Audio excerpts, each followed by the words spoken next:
الرجيم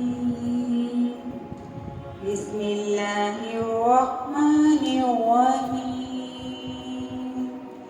Welcome to my channel